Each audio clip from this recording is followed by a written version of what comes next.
All right, y'all. The black wealth transfer is getting serious. Asians are furious. This one here is by my partner, Pan African Updates, man. Listen, go check him out. Let's get right into it, but don't forget to hype me up. Hype me up. Hype me up. Welcome back to the channel. We're going to check back in on the wealth transfer away from Asian businesses into the black community. I'm going to give my thoughts and opinion as always, and I'm going to end it with ways in which we can sustain this movement and take it to the next level. Before we get into it, please like and subscribe. All right, let's go. It's kind of empty. It's quiet, but it's a... Attention all black people. We are boycotting Asian businesses. Justice for Cyrus. I am walking in Beauty Town in Wardolph, the beauty supply store, to let them know we are boycotting. Okay?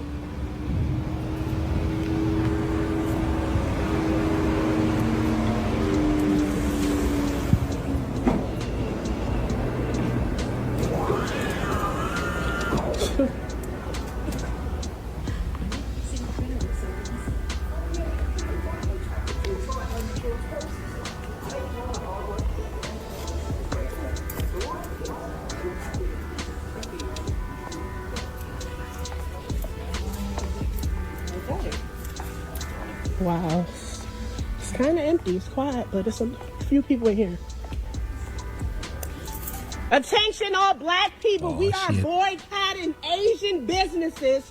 Justice for Cyrus. I don't know if y'all heard about it on TikTok, but a young 14-year-old boy was shot and killed in the back for allegedly stealing 4 bottles of water that he did not do. The verdict came out in June, and the Asian man was found not guilty. Black people are boycotting Asian businesses, and that includes beauty supply stores, hibachis, curryouts, spas, and nail salons. Please shop black. Please spend your dollars elsewhere. Black people are not supporting this. We're not spreading hate. We are spreading awareness. Please shop black. Support your black businesses. Justice for Cyrus. Stop shopping in here, black people. Huh? It's not black. No, it's not. It's Asian. Shouts out to her for taking it offline. I can't really tell you what's going on in the streets. I'm online. I'm doing my part from in front of this camera. You're welcome. So that's why it's so refreshing to see someone on the ground putting in the work. Thank you for your services. Black-owned beauty supply stores where we can shop. Have you ever heard of the Cyrus situation?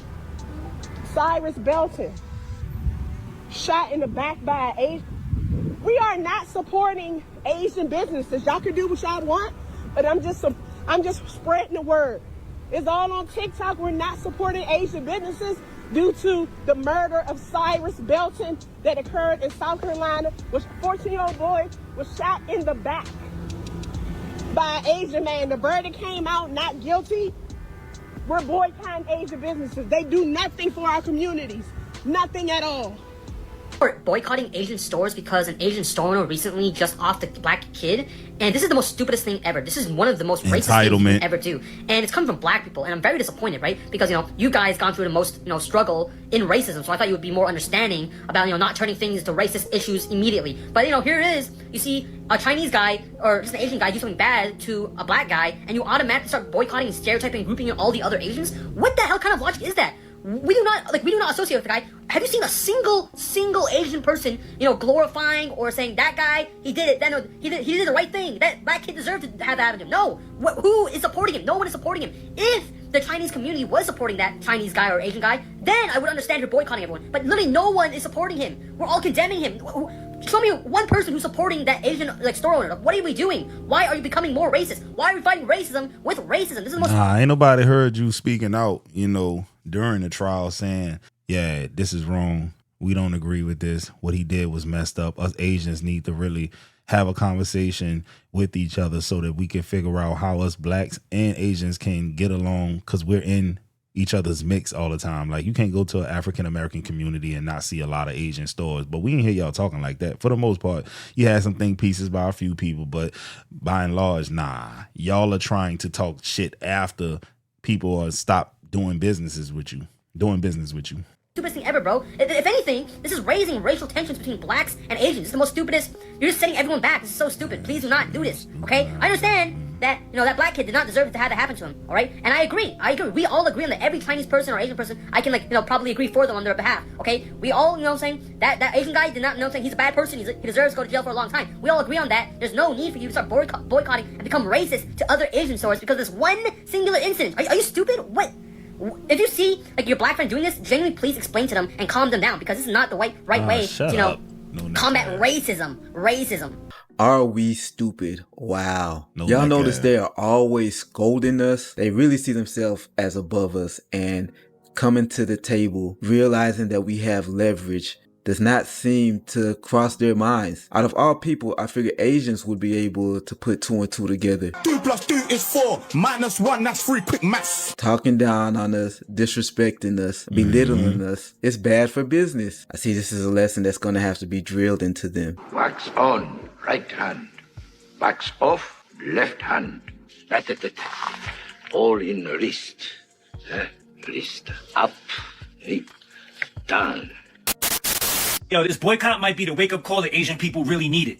Hear me out. Everybody worried about how this boycott is going to hurt Asian businesses, but I'm more interested in what this boycott is going to make us become. Let's be real. Most of us are operating on formulas that were built 30, 40, 50, 60 years ago by our parents and grandparents. Shit not the same no more. The world changed since then. Technology changed. Communication changed. Man, everything changed. The only thing that ain't really changed is our systems. And here's another thing. Most other people look at Asians like we all the same, but that could be farthest from the truth. Because Asians as a whole is actually divided as fuck. Chinese, Vietnamese, Korean, Japanese, Cambodian, Thai, Filipino. Those are all people from different countries. We completely different people. But in America, everybody looks at us like we're the same. So this boycott ain't just going to affect one group of Asians. It's going to affect Asians collectively in America. And history has shown when pressure is applied to different groups of people at the same time, it has a way of making us realize that we got more in common than we actually thought. So could this boycott hurt many Asian businesses? You damn right. But could it also wake the Asian people up in a way that we never saw before? Abso-fucking-lutely. It could make us rethink how we operate and come up with new formulas instead of relying on old ones. It could make younger Asians start stepping up in a way that Asians ain't never stepped up before. Because one thing we Asians have always been good at is adapting. When times get hard, we adjust. When old opportunities disappear, we make new ones. When doors close, we build our own. So the question shouldn't be, what if the boycott hurts Asians? The question should be, what if this boycott wakes us the fuck up? We do not care. Chance said black Americans cannot do without them. They said black Americans cannot wear Nikes, they cannot wear makeup, they cannot do this, they cannot even do their common nails if eventually black Americans decide to boycott Asian in America. Look at the stores. Asian stores are empty. Their stores are empty. Black Americans are not opening their stores. They're not spending their dollar within the black community. Why do you think it is impossible to do something? I don't know. Now Asians are crying bitterly. Asians are saying they don't have anything to rely on because a lot of them rely on nail tech, salon shops, stores in America. Now black Americans are taking everything back. They're not destroying their properties. They're just saying we are no longer spending our dollar there.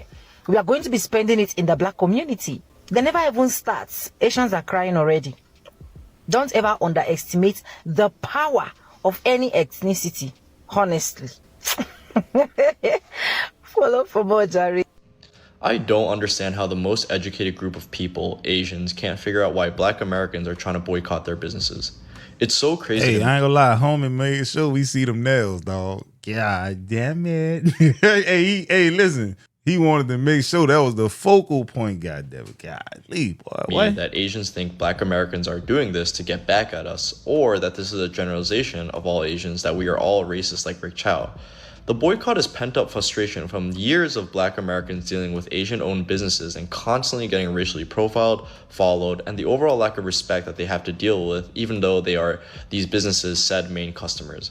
Mind you, Asians that own said businesses in predominantly black neighborhoods extract that money and go take it back to their own communities. Thanks. So black Americans are collectively trying to say, if you're going to come in here and take our money and leave, the very least you can do is treat us like a normal human being and not assume that every black person that walks in the door in a black neighborhood is a criminal. Seems pretty reasonable to me.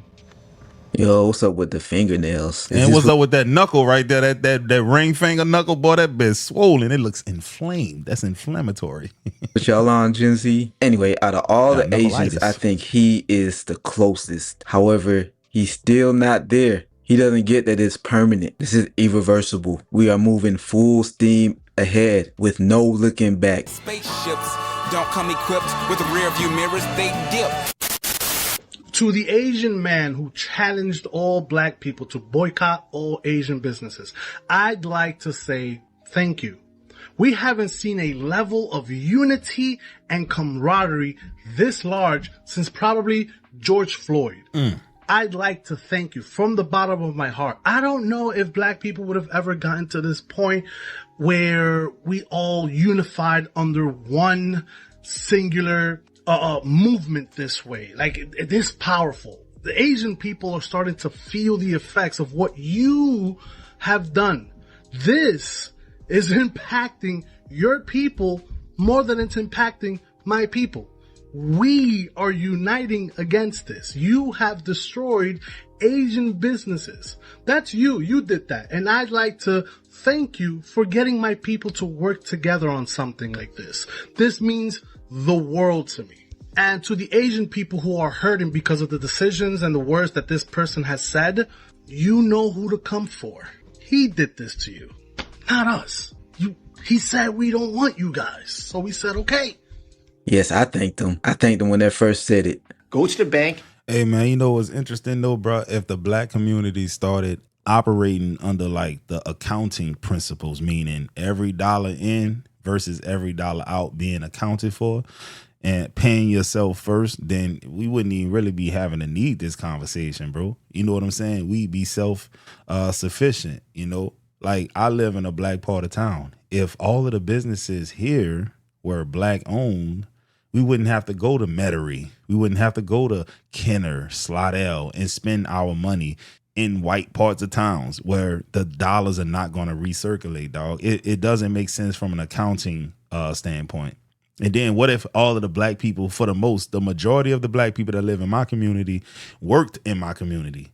Think about that. Boy, we'll be on fire. This is what needs to happen, honestly, bro. Straight up, man. We need more black-owned restaurants, more black-owned, dry cleaners, gas stations. We need all of that so we don't have to go and... Man, I know black people right now who won't pump their gas in New Orleans East. They go to Metairie to get gas. They go to Slidell to get gas. What? Come on, man. It ain't never that serious, bro. Start your own businesses and deal with your own people. Let me tell you, boycotting the fucking Asian community, they're probably thanking God that your fucking black ass don't fucking go into their fucking store anymore to cause a fucking muck.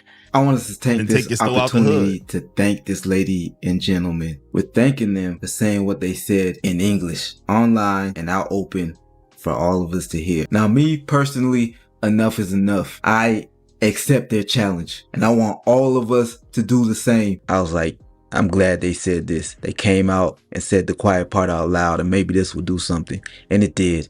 So again, I want to thank them. So we are boycotting the Asians because they mistreated us. That's not how this is supposed to work. You shouldn't be patronizing the Asians anyway because you should desire independent black economic infrastructure. Right. So we shouldn't even be in this position. So the question becomes this. When we're no longer angry at the Asians, you know what's going to happen? We're going to go right back to their businesses because it's the same thing we do with the Caucasians. We don't need a boycott movement. We need a divestment movement. But the reason Black America is stuck in the boycott stage of revolution is we lack the accountability, the responsibility, and the financial discipline to divest completely and create alternative structures and systems for our people to exist in. In other words, Cyrus Carmack Belton should have never been at Rick Child's Sunoco gas station or Shell station in the first place because there should have been a black gas station. Carmelo Anthony should have never been at a predominantly white track meet because he should have been attending a predominantly black independent school. I agree. We should stay away, especially from white people. Specifically from white people, really. These white men are dangerous. No one is to go near them. Because really with the Asians, if you look at Chow and the killer of Natasha Harlins, it's the white system that's letting them off the hook. So yeah, we need to be coming together, congregating, working together, living together, educating our children together. That's how I see the way forward. Every group on this earth understands that you're in a team relationship. Racism is a team sport. It came into existence as a team. You play as a team or you lose by default. And only with black folk do people get upset when black folks start talking about coming together and uniting and working together and cooperating together, buying from each other and supporting each other. You know why? For a simple reason that everybody understands. When you come together and unify, that signifies strength. And right now, everybody right now is pimping and hustling black folk. They've been pimping and hustling black folk for 400 or 500 years. We spend approximately 97% to 98% of all our money outside of our own community, as an example. And look, he's so right, dog. Ain't nobody bats an eye at Asian people. You know why Asian people are the most highest paid demographic in this country? Because they practice group economics. Asian people make more than white people. They're at the very top. Asian women and Asian men outperform every other group in this country money-wise because they're more likely to do business with each other. It's really just that simple, dog. And we don't practice group economics. We don't practice group politics. All that makes, when we spend 98% of all our money outside of our community, what that does, it makes the other groups enriched. They now are living off of two incomes. They live off of 100% of their money and 98% of our money. And what are we left with is 2%. Where everybody else is living off of 198% of everything, we live off of 2%, which makes it impossible. And so you start talking about unifying black folk, that's a threat. They're saying, you're going to cut off your money from us? You're going to cut off, we're living off of two incomes. You're going to reduce us down to one income? That's a threat to them. In my basic principles of Powernomics, I said black folks should dominate in business wherever they dominate in population or in spending patterns. And since black folk eat 3 to 4 times more fish than anyone else in the country at that time, and we spend $9 for every $1 white spend, then blacks should be dominating in seafood production. In other words, from the boat to the throat, they should be controlling the seafood industry. So I decided to open up an aquaculture facility here in the Washington, D.C. area. And what you were looking to do was to be able to have other blacks to be introduced in that ladder, as you say, wholesalers, retailers, whatever they might have been. Right. And that never happened. Never happened. And why? Hey, and then white folks will try to gaslight the shit out you, your black ass, for trying to lift yourself up and help your people out, bro. Boy, why would you? That's racist. You don't think that's discrimination? Why would you tell them to, bro? I don't think that's right. It was right when y'all had niggas segregated. I mean, y'all didn't want the black dollars that bad back then. What's the difference, bro? Come on now, make it make sense. Why? Because I'm not sure. I guess some because they didn't have the money. I'm not sure why, but we just waited for them, and I became totally dependent on Asians to buy all of our product. Mm-hmm. And so Asians began to start taking over. Then they started dominating the seafood industry. Right now they dominate it because they play as a team. Mm-hmm.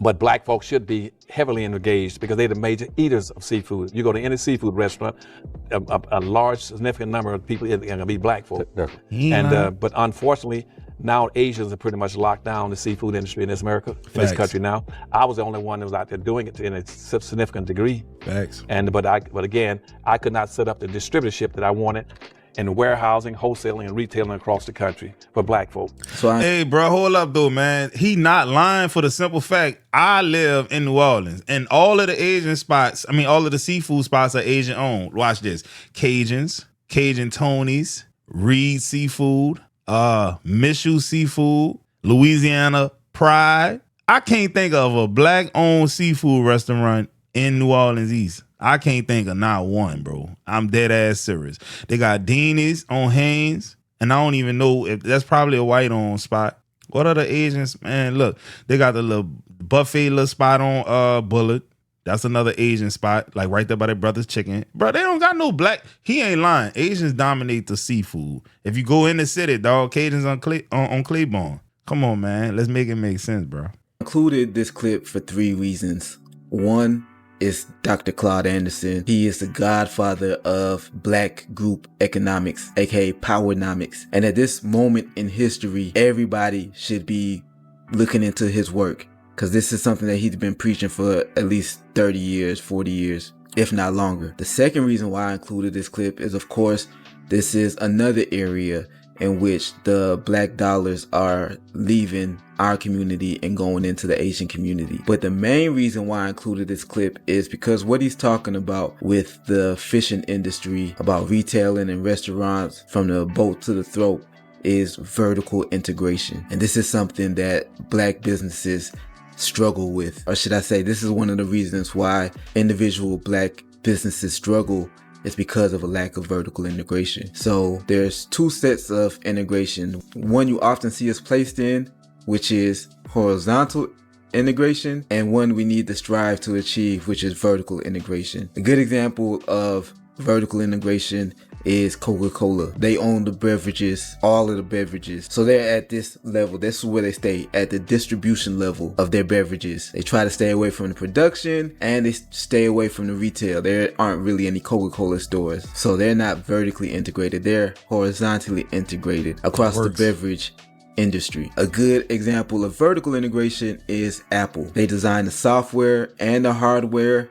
They contract Taiwanese and Chinese businesses to make their devices, and they control the Apple Store where you can actually purchase the devices. So they are vertically integrated. And when you look at black industries, we are horizontally integrated. Two examples of that would be sports and music. When it comes to being on the stage, on the court, on the field, we are saturated at that level. When it comes to owning the teams, owning the venues, owning the television station and the broadcast rights, we are almost nowhere to be found. Another example of this would be in the food industry. A lot of Hold on, y'all. I'm about to go on a tangent. Not a long one, but I was thinking about Caitlin Clark, right? She's the poster child for the WNBA, but she's not even the best player in the WNBA. That would never happen if black people were vertically integrated in sports, because the two females who are the best in the WNBA are not making the same amount of money as Caitlin Clark, because they have a propaganda machine that's pushing Caitlin Clark's popularity, bro.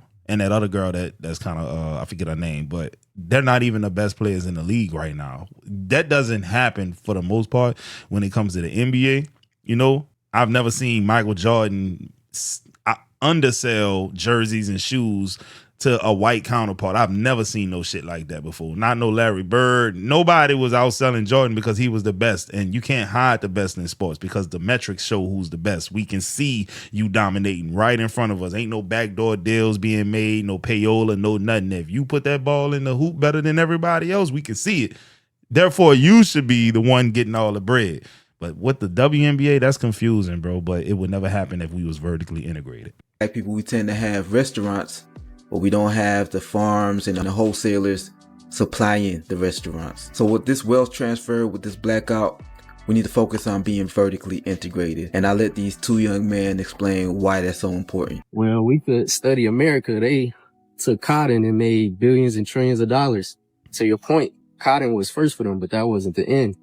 In the South, they was growing cotton. In the North, they had the Industrial Revolution, where they was converting cotton into products that they was selling all over the world to help them become a rich country. So that's group economics again, isn't it? 100% group economics, you know, because if I grow the cotton and my brother, you know, manufactures the clothes, we have now an economic system that somebody can't cut off. This is what black people look like. It could represent black fraternities, sororities, black churches. And what you will notice about these beautiful, educated, and money black people is that everybody's doing their own thing. Caught up in a Eurocentric value of rugged individualism, survival of the fittest. It's a trick. There is no power here, brothers and sisters. Willie Lynch understood this. This is where all the power is. Whether you're at the center of your own network or part of other networks, this is where all the power is. There's a beautiful African proverb that says that when spiders unite, they can tie up a lion.